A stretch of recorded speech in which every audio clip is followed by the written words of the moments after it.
The ceasefire may have actually been agreed upon and reduced fighting in some parts of West Asia, but it has amplified a much bigger question, and that is, has US President Donald Trump lost his credibility? Because the fallout for Trump has been enormous. Within hours of announcing a fragile ceasefire, the cracks were already visible. In a post on social media, Trump said that restarting the war remains a military option for the US, but politically, it is a risk that the US president may not be able to afford, and Iran likely knows this as well. Talks are likely to begin in Islamabad on Saturday this week, and the leverage appears to have shifted. Iran likely understands that with the US midterm elections approaching, global pressure mounting, and Trump soon to meet Xi Jinping in China, Washington has far more to lose if this war resumes. And this factor perhaps holds true even domestically. Because since the temporary ceasefire, there have been immediate economic gains. Oil prices have dropped, stock markets have jumped as well. The war has also exposed deep fractures, not just with adversaries, but with allies, putting further strain onto Trump's credibility. Gulf nations were reportedly caught off guard. Their critical infrastructure left vulnerable as Iranian missiles struck key partners, allegedly felt blindsided, not briefed. Now, even within Trump's own support base, remember, divisions have been reportedly widening.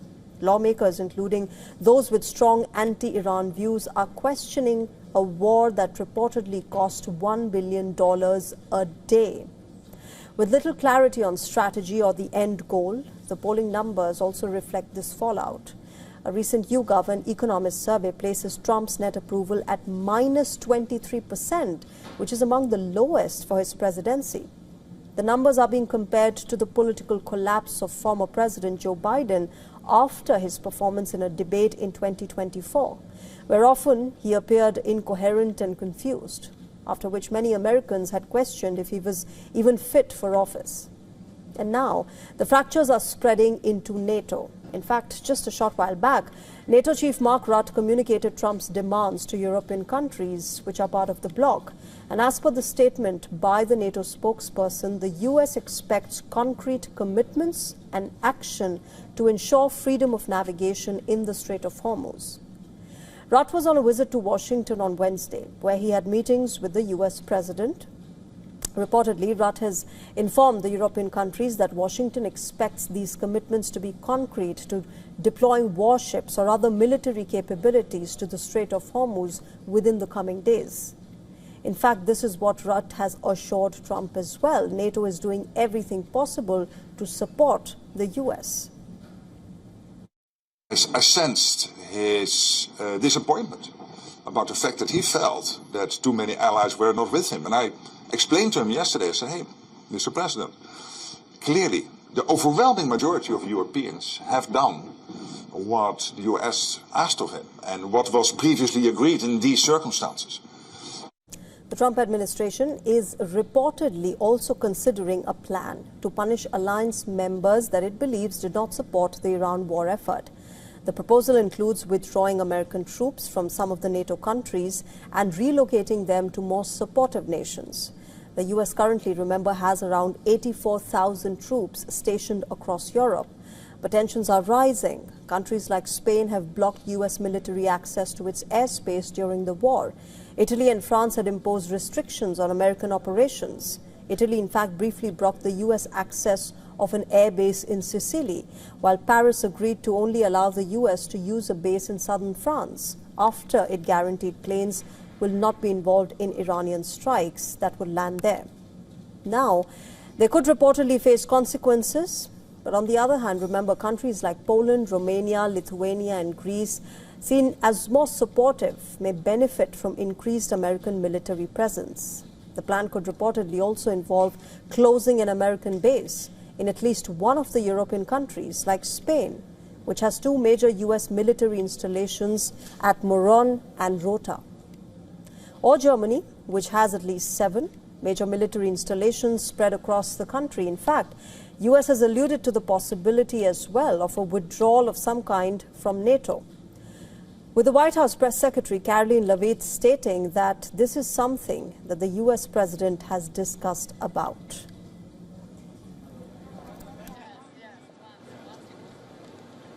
I have a direct quote from the President of the United States on NATO, and I will share it with all of you. They were tested and they failed. And I would add, it's quite sad that NATO turned their backs on the American people over the course of the last 6 weeks when it's the American people who have been funding their defense. This is not just military or troops reorganization. It is perhaps a sign that the alliance is more divided with the U.S. as ever, and the gap is only widening the ceasefire, which runs until the 21st of April. It may hold beyond its expiry, we don't know yet, but the spotlight remains on Trump. And the question that refuses to go away is, did this war expose America's limitations and shatter Donald Trump's credibility? There is a temporary ceasefire in the over 5-week Iran war, but this war is exacting a staggering toll beyond the reported Hormuz shipping charges and losses from the supply disruptions.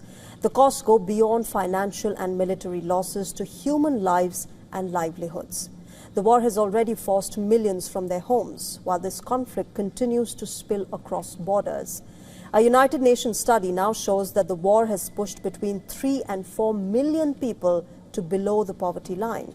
The research noted that the hardest hit would be concentrated in the Gulf Cooperation Council countries, or the GCC nations, and other regional countries including Syria, Lebanon, Israel, Jordan, Palestine, and the Sinai Peninsula. The study estimated that the regional unemployment rate could rise by as much as 4 percentage points, costing some 3.6 million jobs. The UN research also showed that the Iran war could wipe out nearly $200 billion worth of economic growth across the Gulf nations. Now, each of these regions are set to lose more than 5% of their GDP. For Israel, reports peg the economic loss at about $15 billion. The financial burden on the United States has already skyrocketed. Pentagon figures reveal that in just the first 6 days, Washington spent a massive $11.3 billion. In the early phase, daily expenses surged to nearly $1 billion. Those costs, though, have since tapered slightly due to the use of cheaper munitions and a slowdown in the Iranian missile launches. But missile defense systems alone initially burned through an estimated $5 billion per day. By mid-March, Pentagon data showed cumulative costs had already crossed $18 billion. Other projections suggest that over the 5 weeks, the total cost could be anywhere between $30 and $45 billion. An estimate from the Penn-Wharton budget model shows that direct American military spending has already reached between $27 and $28 billion. Now, if operations continue, even at a reduced pace, the total could climb to nearly $47 billion by the end of April. Another assessment, the Iran War Cost Tracker Live, places the total much higher. That's about $44 billion. Now, these figures do not include the indirect costs. They also do not account for long-term expenses such as veteran care and rehabilitation. Nor do the estimates include the rebuilding costs of critical infrastructure like hospitals, medical facilities, and even UNESCO heritage sites that have been damaged or destroyed. The additional costs from equipment replacement, energy infra damage, and production losses are also not included in these estimates. Now, the economic ripple effects of the Iran war are being felt beyond the battlefield. Crude prices have surged about 50% from pre-war levels, and as a result, estimates show a cut in annual global GDP growth by 0.5 to 1%.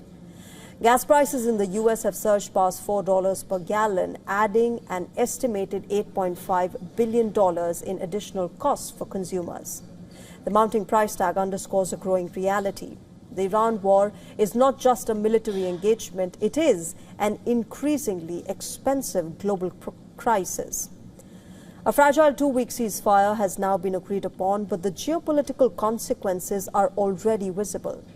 Global perceptions of the U.S. have shifted, with growing scrutiny over its role in this conflict. There are several unanswered questions as well, and the hidden costs of shipping through the strategically vital Strait of Hormuz also remain in question. But for now, as the ceasefire holds, the world watches closely, aware that the situation remains volatile and far from resolved. Since announcing a two-week conditional ceasefire, the U.S. has claimed to have achieved an overwhelming victory on the battlefield after conducting over 13,000 strikes against Iran. As per the U.S. Secretary of War, Pete Hegseth, Iran's military has been rendered combat ineffective for years to come. Yet, Iran is viewing this truce as a sign of victory. Even though America and Israel bombarded Iran for 40 long days, control over the Strait of Hormuz has emerged as Tehran's trump card. While the strait has been carrying around 20% of the world's oil and gas supply daily, it was formerly treated as an international waterway before the war. The situation has changed dramatically now.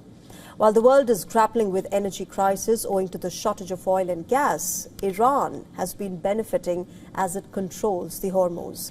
It exported 1.85 million barrels of oil on an average daily in March, as per Kepler. Now remember, this was about 100,000 barrels more than its average daily exports between December and February. Iran's average daily revenue from oil exports grew from $115 million in February to $139 million in March this year.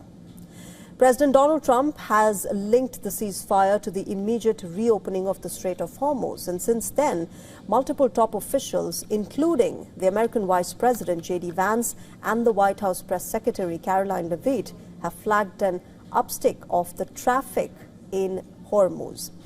However, the on-ground reality has been extremely different. According to S&P Global Market Intelligence, only 4 vessels transited through the strait on Wednesday, down from an average of 9 over the previous 5 days. While reports indicated that Iran closed this strategic waterway after Israel's attack on Lebanon, the country's Deputy Foreign Minister Sayed Khatibzadeh stated that it is in fact open. However, he said that any civilian vessel can pass only by coordinating with its armed forces. The Strait of Hormuz is open. Of course, there are technical restrictions because of the war zone and because of many arrangements that Iran did during the war, during this aggression against Iran. So there are some technical restraints, and this is why that all the ships that they would like to pass through the Strait of Hormuz, they have to communicate with our army. Earlier, the IRGC Navy, remember, had announced alternative routes for ships to pass through the Hormuz, citing the potential presence of anti-ship mines. Now, Iran's leverage over the Strait of Hormuz has also become a talking point among people. The Strait of Hormuz is a serious tool at our disposal. The United States should understand that if it wants to remain a power, it has no option but to take Iran's interests into account. And we understand this well. It cannot achieve this through nuclear threats, because the destruction of Iran would mean its own destruction. Now, even as Iran has listed continued control over the Strait of Hormuz in its 10-point proposal, American President Trump has claimed that America will help the traffic build up in this waterway. He's also boasted that big money will be made. Now, with reports indicating Tehran's intention to charge transit fee and allow only 15 vessels to pass through the Hormuz every day, Iran's clout in West Asia cannot be understated. Even as the country is crippled by sanctions, America's failure to achieve its regime change goal implies that Iran remains a force to reckon with.